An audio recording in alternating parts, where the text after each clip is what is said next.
Assalamualaikum warahmatullahi wabarakatuh. Selamat datang di kelas 7.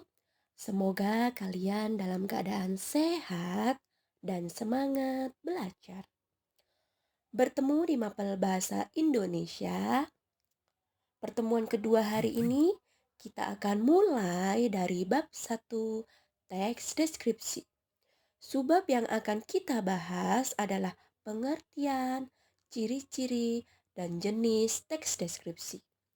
Yuk kita awali pembelajaran dengan membaca basmalah. Bismillahirrohmanirrohim.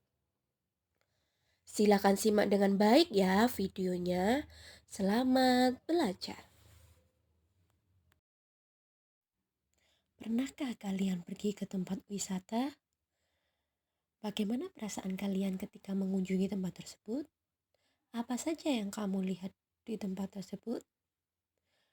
Serta apa yang kalian dengar ketika mengunjungi tempat tersebut?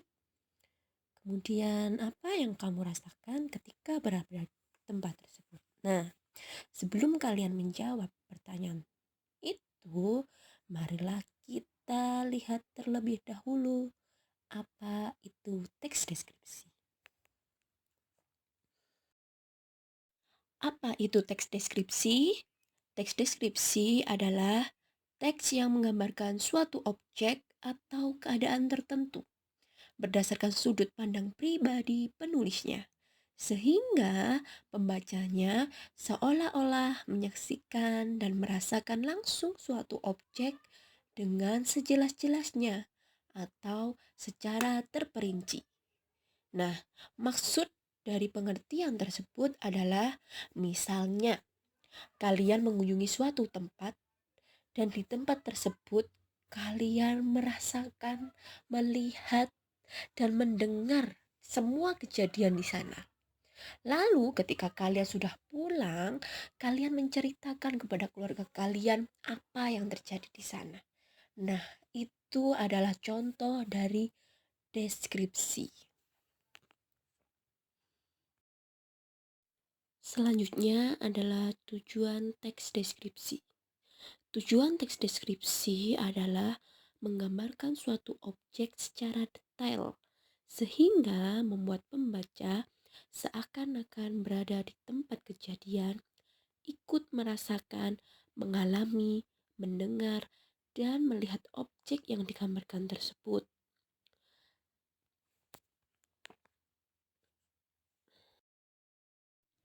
Apa kalian tahu apa ciri umum teks deskripsi? Nah, berdasarkan pengertian dan tujuan tadi, dapat dijabarkan bahwa teks deskripsi memiliki ciri umum sebagai berikut. Yang pertama, objek yang dideskripsikan bersifat khusus. Maksudnya, objek yang dideskripsikan ini berbeda dengan objek yang lain. Misalnya, kamu mendeskripsikan kucing yang ada di rumahmu. Nama kucing yang ada di rumahmu adalah Kumi. Sedangkan temanmu memiliki kucing juga, namanya Blacky. Nah, ketika kalian mendeskripsikan kucing Kumi dan kucing Blacky, di sini objeknya berbeda meskipun sama-sama kucing. Yang kedua adalah menggambarkan atau melukiskan sesuatu. Di sini, menggambarkan atau melukiskan sesuatu itu bisa berupa tempat, benda, orang, binatang, atau peristiwa tertentu. Yang ketiga, ciri umumnya adalah melibatkan kesan indera sehingga gambaran objek menjadi jelas. Maksudnya adalah ketika kita mendeskripsikan sesuatu, kita harus menggunakan panca indera kita sehingga pembaca atau pendengar bisa merasakan, bisa melihat, dan mendengar objek tersebut. Yang keempat, membuat pembaca atau pendengar seakan-akan mengalami sendiri seperti yang tergambar dalam deskripsi. Dan yang kelima adalah menjelaskan ciri-ciri objek secara terperinci. seperti bentuk, warna, ukuran, atau ciri-ciri yang lainnya. Misalnya tadi kita mendeskripsikan kucing bernama Kumi. Kucing Kumi ini bagaimana bentuknya, bagaimana warna bulunya, bagaimana ukuran tubuhnya, itu harus dijelaskan secara terperinci. Setelah kita belajar tentang ciri umum teks deskripsi, pada teks deskripsi juga memiliki ciri-ciri khusus. Maksudnya ciri khusus ini hanya ada di bagian tertentu saja. Nah, ciri khusus ini meliputi ciri tujuan, ciri objek, dan ciri isi. Untuk lebih jelasnya akan kita bahas pada slide selanjutnya. Secara khusus, tujuan teks deskripsi meliputi dua hal. Yang pertama adalah bertujuan menggambarkan objek dengan cara merinci objek dari sudut pandang penulis. Jadi, teks deskripsi di sini harus dirinci berdasarkan pendapat penulis tersebut. Dan yang kedua, bertujuan menggambarkan objek sekonkret mungkin, sehingga pembaca seolah-olah melihat, mendengar, dan merasa secara langsung. Maksudnya sekonkret mungkin itu adalah menggambarkan objek secara nyata.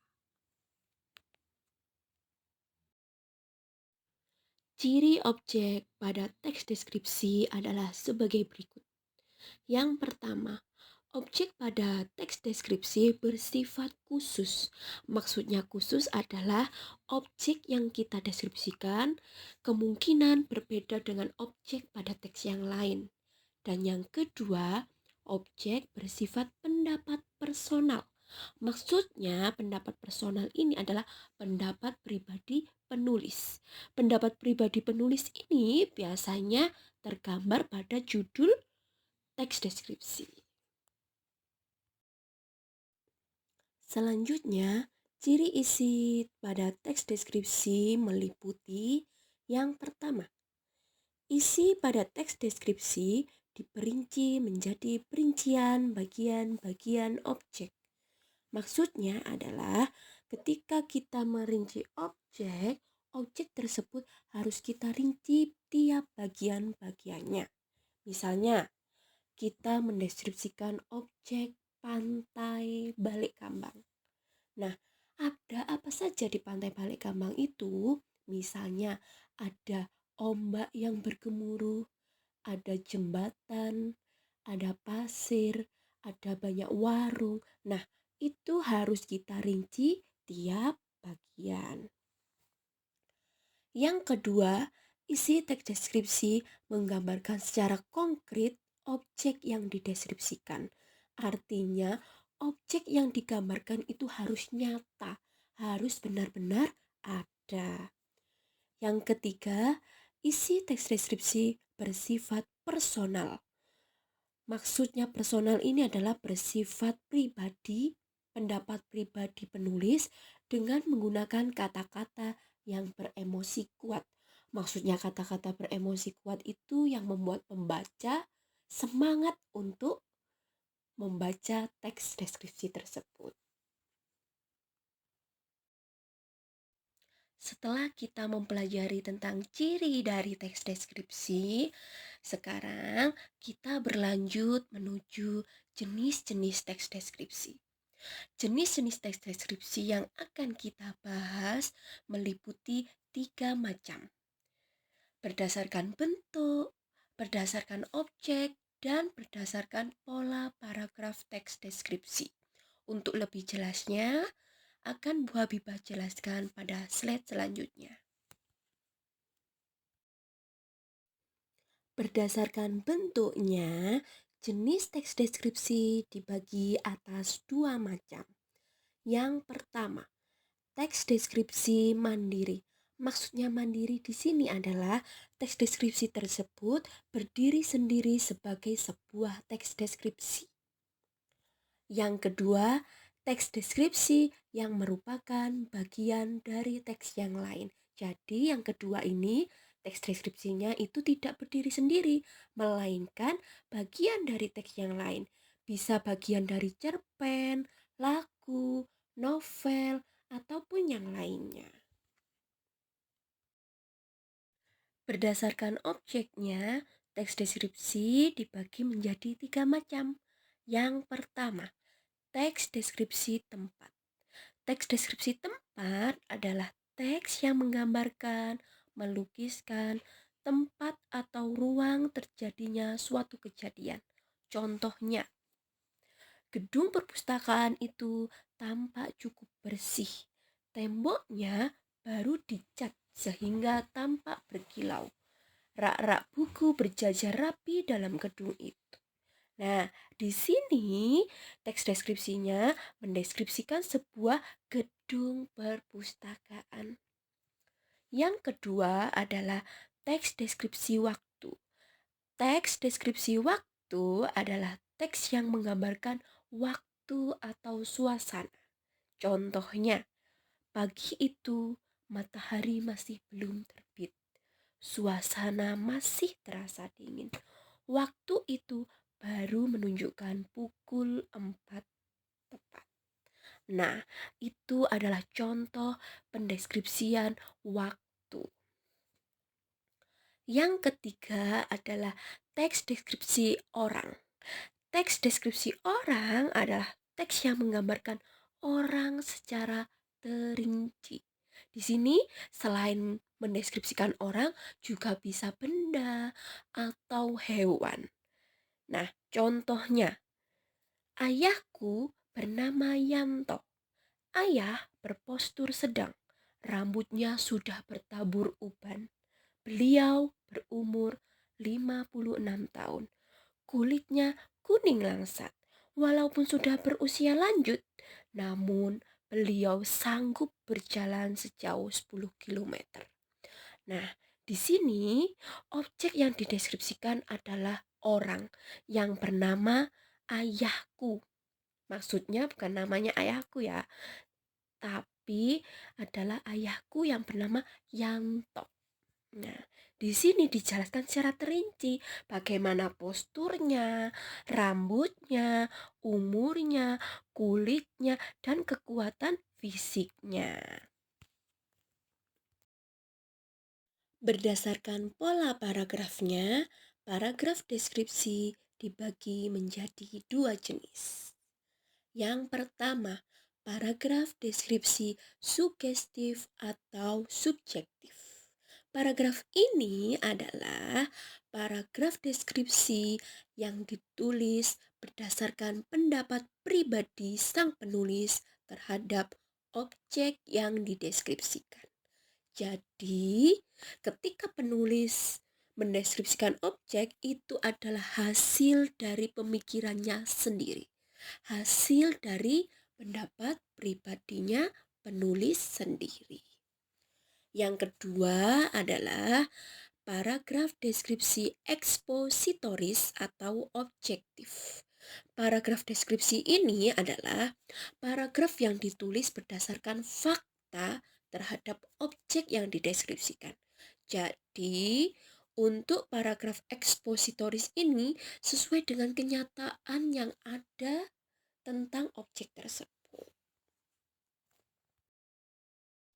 Alhamdulillah, itulah penjelasan Bu Habibah mengenai pengertian, ciri-ciri, dan jenis teks deskripsi.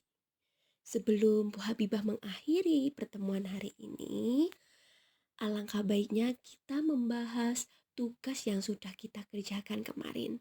Kemarin Bu Habibah sudah meminta kalian untuk menonton video tentang Pantai Sendiki. Nah, setelah kalian menonton, kalian harus menjawab beberapa pertanyaan. Nah, pertanyaan itu akan kita bahas hari ini. Yuk, kita bersama-sama membuka buku tugas kalian. Oh iya, jika jawaban kalian ada yang kurang, kalian boleh memperbaiki jawaban tersebut sesuai dengan apa yang dijelaskan Bu Habibah pada slide selanjutnya.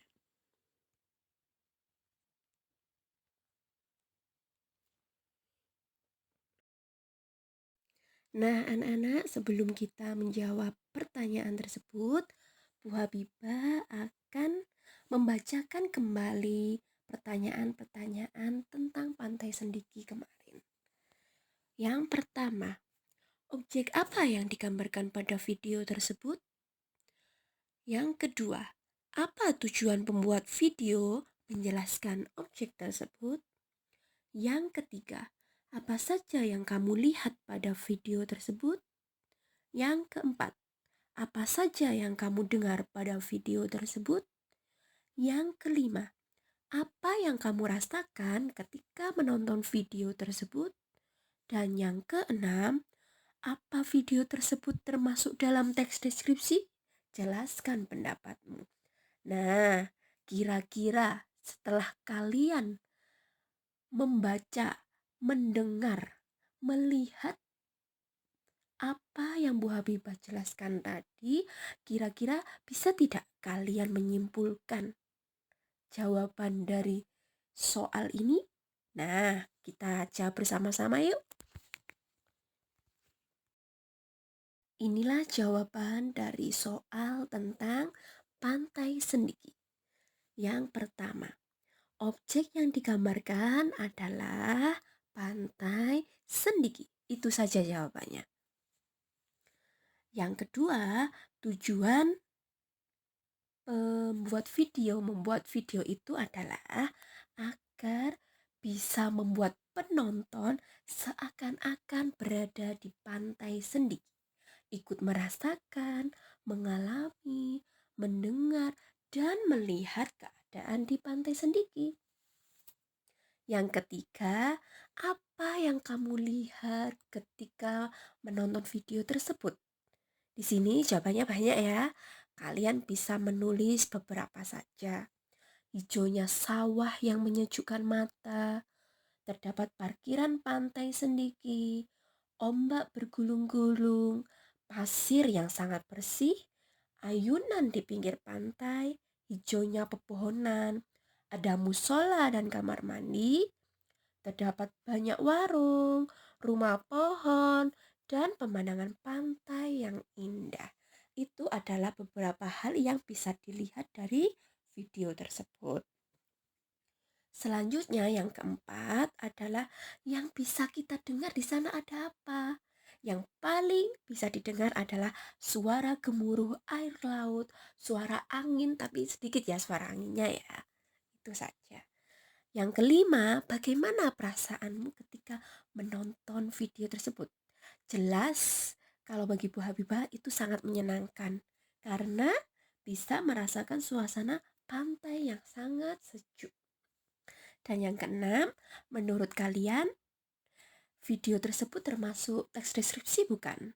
Ya, video tersebut merupakan contoh dari teks deskripsi.